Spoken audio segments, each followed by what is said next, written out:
여러분, 자고 일어났는데 턱이 뻐근하다든지 이가 시큰했던 적 있으신가요? 어제 뭐 잘못 씹었나? 라는 생각이 들 수도 있고 이상하게 아침마다 피곤해 라고 느끼신 적도 있으실 것 같아요. 또 어떤 분은 당신 자는 동안 이가 하는 것 같아 라는 말씀을 들으신 적도 있으실 거예요. 무의식적인 이갈이 때문인데요. 그냥 넘기면 안 됩니다. 왜냐하면 이갈이 때문에 매일 밤 조금씩 무언가를 잃게 되기 때문인데요. 오늘은 이갈이의 원인과 우리가 잃게 되는 것들에 대해서 말씀드리겠습니다. 왜 우리는 이를 갈게 되는 걸까요? 이갈이의 정확한 원인은 아직도 연구 중이지만 대표적으로 다음과 같은 요인이 있어요. 첫 번째, 스트레스나 불안감입니다. 심리적인 요인 중에서 가장 흔한 원인으로 무의식적으로 턱 근육이 긴장되면서 이를 물 수 있어요. 두 번째로는 잘못된 교합입니다. 윗니와 아랫니가 물리는 걸 교합이라고 하는데 교합이 어긋나 있으면 턱 근육이 이를 보상하기 위해서 무리한 힘을 가하게 되고 이를 물게 되거나 이를 가시게 되는 분들이 생기죠. 세 번째 원인은 수면 무호흡증입니다.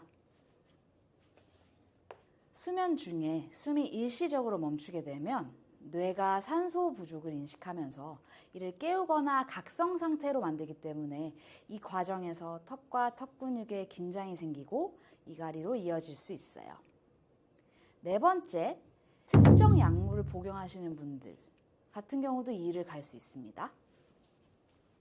항우울제나 신경정신 관련 약물은 도파민이나 세로토닌 같은 뇌의 신경 전달 물질에 영향을 줘서 이갈이를 유발할 수 있어요. 무의식적인 습관이라고 해서 이갈이를 결코 가볍게 보면 안 되는 이유죠. 이갈이를 하면 무엇을 잃게 될까요?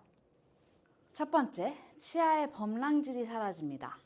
범랑질은 치아 표면을 덮고 있는 가장 단단한 조직이에요. 하지만 이갈이를 반복하면 이 단단한 범랑질들이 사포처럼 마모되기 시작하죠. 범랑질은 한 번 닳으면 절대 재생되지 않기 때문에 계속 이를 갈수록 이가 시리고 얇아지고 깨지기 쉬워집니다. 밤마다 치아가 조금씩 닳아 없어지는 셈이죠. 두 번째, 턱관절 건강이 무너집니다. 이갈이는 단순히 치아만이 아니라 턱관절에도 큰 스트레스를 줍니다.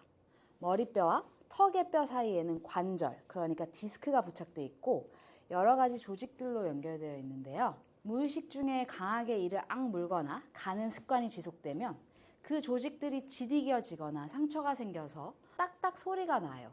입 벌릴 때 턱이 아파요. 같은 턱관절 장애로 이어질 수 있어요. 심한 경우엔 입을 벌리는 것도 어려워지고 통증으로 일상생활이 힘들어지기도 하죠. 세 번째, 숙면을 방해합니다. 이갈이는 수면 중에 무의식적으로 하는 근육 활동이기 때문에 실제로 깊은 잠을 방해합니다. 자고 일어났는데 개운하지 않고 피곤하다면 이갈이 때문일 수도 있어요. 잠은 잤지만 몸은 제대로 쉬지 못한 상태인 거죠. 이갈이는 무의식적으로 일어나는 습관이라 완전히 없애기는 쉽지 않아요. 하지만 조금만 신경 쓰면 충분히 예방하고 손상을 줄이는 방법들이 있습니다. 스플린트는 자기 전에 착용하는 맞춤형 마우스피스예요. 치아 길이에 직접 접촉을 막고 마찰을 줄여줘서 치아 마모를 효과적으로 예방해줍니다. 시중에 파는 제품도 있지만 치과에서 본인 치아에 맞춰서 제작한 스플린트는 착용감과 효과가 훨씬 좋아요. 저는 개인적으로 물렁물렁한 스플린트보다는 단단하게 제작을 해드리고 있습니다. 두 번째, 스트레스 관리.